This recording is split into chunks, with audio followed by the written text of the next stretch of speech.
साथियों नमस्कार, मैं बलवीर सिंह कौरव। स्वागत है आप सभी का मेरे यूट्यूब चैनल में। साथियों, सैंपल बेसलाइन 2021 की फीडिंग हम किस प्रकार से करें, इसके लिए हमें क्या करना होगा। तो इसके लिए मैं बता दूं सबसे पहले कि एम शिक्षा मित्र का वर्ज़न अपडेट हुआ है। यदि आपका अपडेटेड वर्ज़न नहीं है तो आप एम शिक्षा मित्र को अपडेट कर सकते हैं। जब हम एम शिक्षा मित्र को अपडेट कर लेंगे तो हमें सैंपल बेसलाइन 2021 का एक नया ऑप्शन दिखाई देगा, जहां जाकर के हम स्टेप बाय स्टेप जो बेसलाइन टेस्ट हुआ है कुछ चयनित शालाओं का, उनके रिजल्ट को वहां अपडेट कर सकते हैं या फीड कर सकते हैं। तो इसके लिए हमें जाना होगा प्ले स्टोर पर, या हम अपने एम शिक्षा मित्र पर भी देख सकते हैं। यदि हम एम शिक्षा मित्र को देखते हैं, वहाँ अपडेट लिखा हुआ आता है, तो उस अपडेट वाले ऑप्शन को हमें क्लिक कर देना है। यदि आपके एम शिक्षा मित्र में अपडेट लिख कर के नहीं आ रहा है, तब ऐसी स्थिति में हम अपडेट के लिए प्ले स्टोर पर जाकर के उसे अपडेट कर सकते हैं। तो इसमें ये अपडेट हो रहा है। अभी हम देखते हैं अपडेट होने के बाद कहाँ पर वह ऑप्शन दिखेगा, जहाँ जाकर हम अपनी शाला का रिज़ल्ट फीड करेंगे। क्या क्या इसके स्टेप होंगे, किस तरह से हमें फीड करना है, संपूर्ण प्रक्रिया को इस वीडियो के माध्यम से जानेंगे। चैनल पर इसी तरह के वीडियो देखने के लिए चैनल को सबसे पहले सब्सक्राइब करें अभी तक यदि नहीं किया है तो, और चैनल को लाइक करें तथा दोस्तों तक शेयर करें। तो ये एम शिक्षा मित्र का जो वर्ज़न है वो अपडेट हो गया है हमारा। अब अपडेट होने के बाद ये इंस्टॉलेशन की प्रक्रिया भी चल रही है। इसमें हम देख लेते हैं इसको दोबारा से खोल के।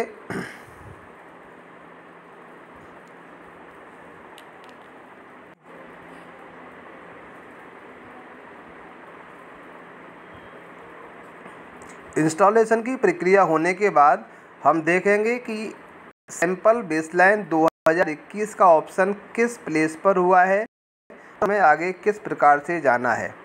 तो जैसे ही ये 14.2.12 ये ऑप्शन आपका अपडेट हो जाता है यहाँ पे, तो हम इस पे फिर आगे जाते हैं। जैसे ही आगे जाएंगे तो आगे जाने के पश्चात यहाँ हमें ये दिखाई दे रहा है सैंपल बेसलाइन 2021 ये वाला ऑप्शन। तो इस ऑप्शन पर हमें क्लिक करना है। जैसे ही हम इस ऑप्शन को ओपन करेंगे तो आगे हमारे स्टेप ओपन हो जाएंगे। तो यहाँ ये देखें, हम शाला का डाइस कोड, जो आपका 11 नंबर का शाला का डाइस कोड है, उस डाइस कोड को हम लिखेंगे। डाइस कोड लिखने के बाद आगे जाएंगे तो यहाँ पर आपकी कक्षाएं दिखाई देंगी। चूँकि ये सैंपल बेसलाइन जो हुआ था कुछ चयनित शालाओं में हुआ था और कक्षा 2 से लेकर के 8 तक की शालाओं के लिए हुआ था, तो हमें जिस कक्षा का रिज़ल्ट यहाँ फीड करना है उस कक्षा को हमें सबसे पहले चयनित करना होगा। तो देखिए, जैसे हम यहाँ पर कक्षा 6 को सिलेक्ट करते हैं, फिर आपका कक्षा 6 के लिए 3 विषय का हुआ था, तो हमें एक एक से सभी के रिज़ल्ट को फीड करना है। ध्यान रहे, पूर्व से हम इन सारी जानकारियों को हार्ड कॉपी पर लिख कर रखें। यदि आपके वीडियो को खोले हुए या ओपन किए हुए एम शिक्षा मित्र को कुछ टाइम हो जाता है तो सबमिट की प्रोसेस में प्रॉब्लम आ सकती है। तो हम यहाँ पर सब्जेक्ट सेलेक्ट कर लेते हैं, हिंदी कर लिया।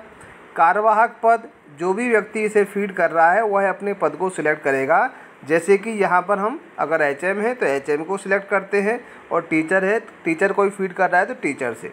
जिसका लिखा हुआ है आपने सिलेक्ट किया है उसी का यूनिक आईडी आप यहाँ पर लिखेंगे।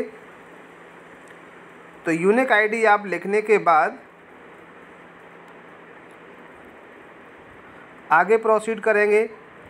जैसे ही आगे जाएंगे तो यहाँ पर ऑप्शन आ जाएगा शिक्षक शाला प्रभारी का आईडी। तो पहले हमें यहाँ पर नाम फीड करना है, और नाम फीड करने के बाद उसका हमें यूनिक आईडी लिखना है। यूनिक आईडी लिखने के बाद हम आगे प्रोसीड करेंगे। इसमें कक्षा में कुल छात्रों की संख्या, जैसे हम एग्जाम्पल स्वरूप यहाँ पर लिखते हैं 30 छात्र हैं, जैसे उसमें संख्या लिखने के बाद आगे कुल कितने विद्यार्थी जिनकी जांच हुई, हो सकता है आपकी कक्षा में छात्रों की संख्या से कुछ कम छात्रों की आपने जांच की हो, तो आप उतनी संख्या यहाँ पर लिख लेंगे।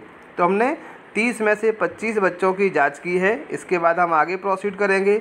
अब यहाँ जो प्रश्न हैं, 15 प्रश्न थे, उन 15 प्रश्नों में से किस प्रश्न के उत्तर कितने बच्चों ने सही दिए हैं, उनकी संख्या हम लिख लेते हैं।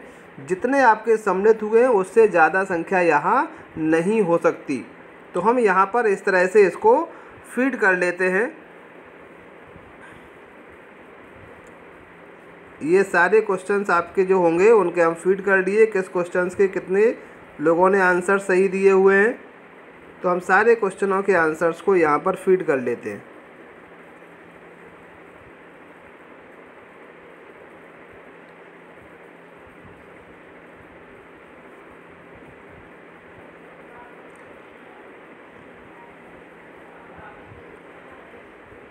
जो भी आपकी संख्या आती है उसे हम यहाँ पर पूरे प्रश्नों के कितने बच्चे थे आपके जिन्होंने उसके आंसर सही किए हैं। तो यहाँ पर जैसे हमारा ये 15वां प्रश्न आ जाता है, कितने बच्चों ने इसे सही किया हुआ है उसे हम यहाँ पर सेलेक्ट करते हैं। तो ये आ जाता है आगे। अब यहाँ पर कुछ बेसिक प्रश्न आएंगे, उनके बारे में हमें जानकारी देना है। जैसे विद्यार्थियों की संख्या जिनके पास स्मार्टफोन है, आपके जो उस कक्षा के विद्यार्थी थे उनमें से कितने बच्चों के पास स्मार्टफोन है, वो हम यहाँ पर फीड करेंगे और आगे प्रोसीड करेंगे। इसके बाद हम नेक्स्ट प्रश्न देखेंगे, कितने बच्चों के पास टीवी है, तो हम इसकी संख्या को यहाँ पर लिख देंगे और आगे प्रोसीड करेंगे। रेडियो की उपलब्धता कितने बच्चों के पास है, ये लिख करके हम आगे फीड करेंगे।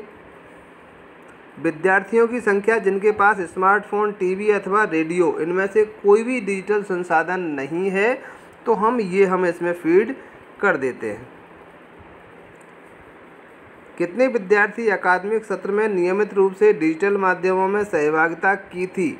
अकादमिक सत्र में यहाँ जो आपका हुआ था उसमें डिजिटली रूप से कितने लोगों ने सहभागिता की है उनमें, क्योंकि कुछ लोग फिजिकली भी आ सकते हैं, कुछ डिजिटली भी इसमें आप सहभागी बना सकते हो। तो उनकी संख्या को हम लिख देंगे और आगे प्रोसीड करेंगे। इसके बाद जब ये प्रोसीड करने का पूरा आ जाता है, फिर बाद में आपका आता है ये सबमिट वाला बटन।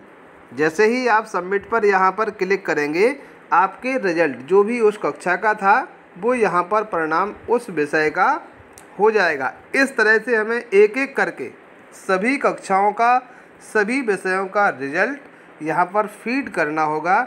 तो ये थी प्रक्रिया सैंपल शालाओं के रिजल्ट को फीड करने की। साथियों, ये बहुत ही महत्वपूर्ण जानकारी थी। अधिक से अधिक साथियों तक आप शेयर करें, जिससे कि समय रहते हुए रिजल्ट का फीड हम कर सकें। आगे भी इसी तरह के वीडियो को देखने के लिए चैनल से जुड़े रहें। चैनल को लाइक करें, सब्सक्राइब करें और शेयर करें। Thank you.